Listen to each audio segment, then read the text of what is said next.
Hello दोस्तों, आपका स्वागत है sources of Indian history channel पे। आज हम बात करेंगे मेडिवल इंडियन हिस्ट्री के एक और कॉन्टेम्प्रेरी हिस्टोरियन उतबी के बारे में, जिनकी बुक का नाम है तारीख़ यामिनी।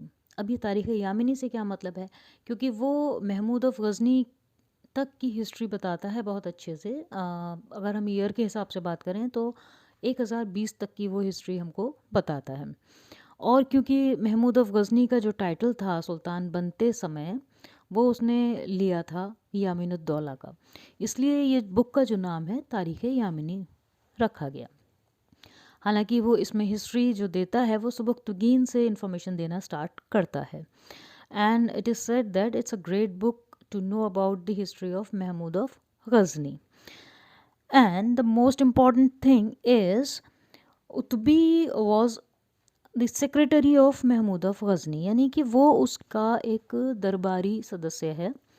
और वो जो भी इंफॉर्मेशन देगा वो हम कह सकते हैं कि it was a first hand information given by Utbi. और अपनी ये जो बुक है उसने अरबिक लैंग्वेज में लिखी है। अब वो जो इंफॉर्मेशन देता है वो क्या है, क्योंकि हमारा जो फोकस है वो इसी चीज़ पे है कि थ्रू सोर्सेज हमको क्या क्या इन्फॉर्मेशन मिलती है जो हमारे किसी भी एग्ज़ाम के लिए इम्पॉर्टेंट हो सकती है। तो वो बताता है सुबुक्तगीन और जयपाल की जो लड़ाइयाँ हैं, क्योंकि इंडिया पे जो इन्वेजन है वो सुबुक्तगीन के टाइम से स्टार्ट होते हैं, सुबुक्तगीन ने भी किए। तो वो 3 बार अटैक करता है जिसमें वो जयपाल से उसकी लड़ाइयाँ होती हैं, और तीनों लड़ाइयाँ का जो जिक्र है वो उतबी ने दिया है।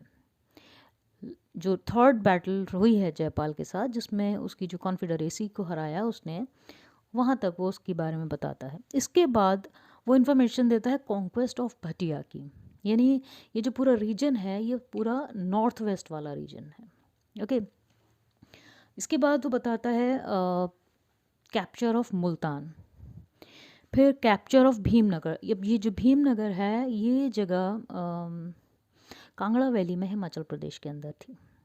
इसके बाद वो बताता है बैटल ऑफ नारायण के बारे में। फिर वो ये कहता है कि एक एम्बेसी भेजा गया था हिंदुस्तान से गज़नी के लिए, और वो क्यों भेजा गया था उसका अकॉर्डिंग टू उतबी जो हिंदुस्तान का मलिक था। अब यहाँ पे कुछ कैलमिटीज़ थी, कुछ प्रॉब्लम्स चल रही थी जिनको वो बड़ी मुश्किल से सॉल्व कर पा रहा था। तो उसने एक अपना राजदूत भेजा महमूद ऑफ गज़नी के पास, ये कहने के लिए कि अब और कोई अटैक ना करना, क्योंकि यहाँ इतनी सारी प्रॉब्लम्स हैं, इसके बदले में मैं आपको गिफ्ट भेजता हूँ। और वो कमिट करता है कि वो 50 हाथी उसको भेजेगा। इसके बाद वो बताता है conquest of Thaneshwar, capture of Saran, conquest of Kannauj, capture of मुंज, कैप्चर ऑफ असी एंड बैटल ऑफ राहिब के बारे में। तो ये थी जानकारी उतबी से रिलेटेड। अब हम बात करेंगे ऐसे 2 अकाउंट्स की जिनको हम यूलॉजिकल अकाउंट्स की कैटेगरी में रखते हैं। यूलॉजिकल अकाउंट्स जिनको हम कहते हैं प्रशस्ति पत्र या प्रशस्ति, यानी तारीफ़ों के पुल बांधने वाले जितने भी अकाउंट्स हैं जो किसी रूलर की तारीफ़ों के बारे में लिखते हैं। तो ऐसे 2 अकाउंट्स हैं जिनको हम इस कैटेगरी में रखते हैं। तो पहला अकाउंट है जिसका नाम है शाहनामा। अब ये शाहनामा वो शाहनामा नहीं है जिसको हम पढ़ते हैं कि फिरदौसी का शाहनामा, वो ईरान से रिलेटेड है। ये जो शाहनामा है ये मोहम्मद बिन तुगलक के टाइम की लिखी हुई एक बुक है जिसको बदरुद्दीन ने लिखा है, जिसमें वो मोहम्मद बिन तुगलक की सारे पॉजिटिव एस्पेक्ट्स के बारे में बताता है, उसकी तारीफ़ें करता है। ठीक है। दूसरा है तारीख़ फ़िरोज़ शाही। अब ये तारीख़ फ़िरोज़ शाही भी वो तारीख़ फ़िरोज़ शाही नहीं जिसको हम पढ़ते हैं ज़ियाउद्दीन बर्नी का लिखा हुआ, ये वो नहीं है, ये दूसरा है। इसका ऑथर है शम्स सिराज अफ़ीफ़। शम्स सिराज अफ़ीफ़ ने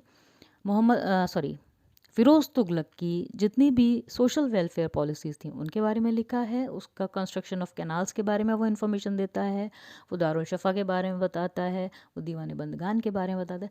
मतलब जितने अच्छे काम फ़िरोज़ तुगलक ने अपनी लाइफ में किए उन सिर्फ उतनी चीज़ें वो बताता है। तो ये थी जानकारी आज के लिए। अगली अगली मुलाकात में हम लोग बाकी के नए दूसरे सोर्सेज के बारे में बात करेंगे जो बहुत इंपॉर्टेंट रहेंगे। और अब आपको ऐसी जानकारी रेगुलर चाहिए, उसके लिए आप मुझे सब्सक्राइब प्लस क्या करेंगे? लाइक करेंगे। इसके अलावा बेल आइकन को प्रेस करेंगे ताकि आपको लेटेस्ट अपडेट्स मिलते रहें। Okay, bye bye.